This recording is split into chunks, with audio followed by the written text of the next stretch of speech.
J'ai toujours pensé qu'en fait, il fallait dessiner depuis son imagination. Ça vous le fait pas, vous, ça, ce truc? Je me suis jamais dit, en fait, qu'on pouvait simplement prendre une photo et dessiner à partir d'une photo et que notre création, ça allait être ça. Je me suis toujours, en fait, dit que l'artiste, en fait, c'était peut-être un puriste qui avait une certaine éthique et que ses créations qu'il devait faire, ça devait sortir de lui. Et le problème, c'est que du coup, moi, en pensant ça, si je veux faire de l'art et tout, je me retrouve face à ma page blanche, je me dis ça doit sortir de moi et du fond de moi. Et du coup, en fait, j'ai un blocage, je sais pas quoi dessiner. Alors que j'ai envie de dessiner, hein, j'ai trop envie, mais je me dis ça doit sortir de moi, il faut que ça vienne de moi, tu vois. Et du coup, là, j'ai eu vraiment le déclic de me dire mais non, mais en fait, on peut dessiner à partir de références.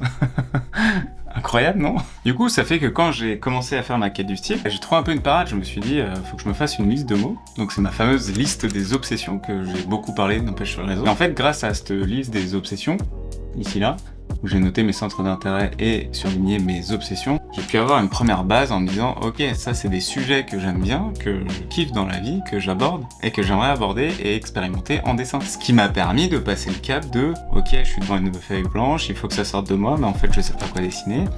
Ah, j'ai une liste de trucs que je kiffe dans la vie, que je peux dessiner.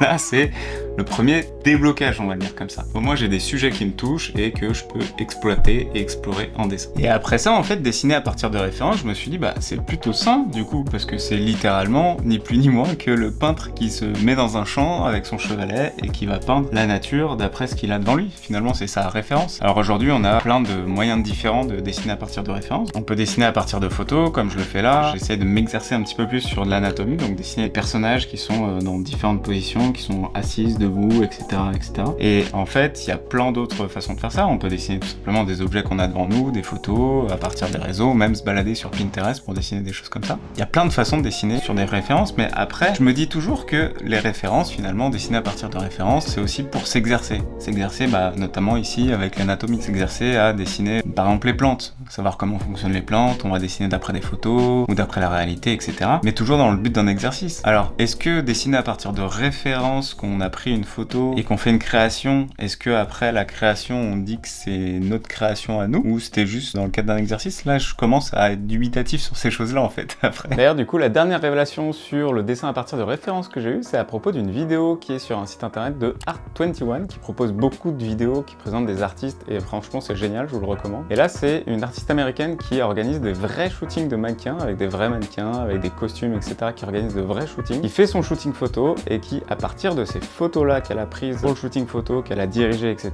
elle va venir reproduire son travail pour faire ses créations, ses vraies créations. Donc elle fait de grandes peintures qui sont assez immenses. Et du coup, elle crée ses propres références à elle-même en fait. Donc je me dis, c'est un truc à réfléchir en tout cas. Et ça me fait dire du coup que même pour une création originale, la conception d'une référence personnelle, c'est au moins la moitié du travail qui est fait. Finalement, je vous donne aussi un autre exemple que j'avais jamais vu auparavant, mais j'ai vu ça, je trouvais ça incroyable. C'est la création du dessin animé de La Petite Sirène, donc qui a été créé il y a très longtemps. Et ben dans le making of, en fait, ils ont tout simplement embauché des acteurs qui jouent la scène, et à partir des acteurs qui jouent la scène et de comment c'est filmé, etc., ils vont venir redessiner par-dessus, quasiment par-dessus les acteurs, pour avoir les personnages en dessin, pour faire le dessin animé. Et donc, finalement, ça paraît peut-être même logique de faire ça, pour avoir les bonnes expressions, etc., etc. Mais je suis un peu naïf, ne m'en voulez pas trop sur ce coup-là.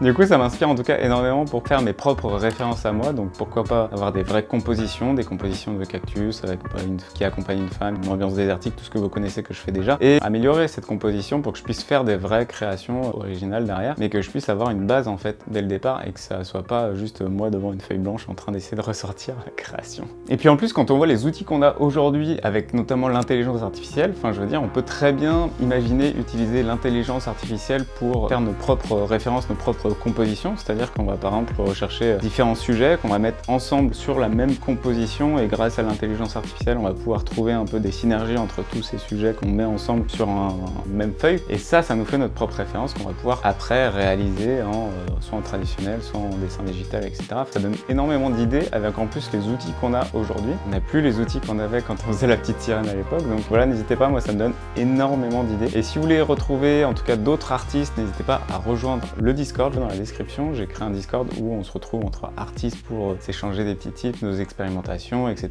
Et donc c'est trop cool. Si vous voulez toujours ces genres de pulls, ils sont disponibles sur le site internet deniverdier.com, n'hésitez pas. Et puis on se retrouve dans une prochaine vidéo, n'hésitez pas à vous abonner, à liker la vidéo et à mettre la cloche si vous voulez voir les prochaines vidéos. Ciao!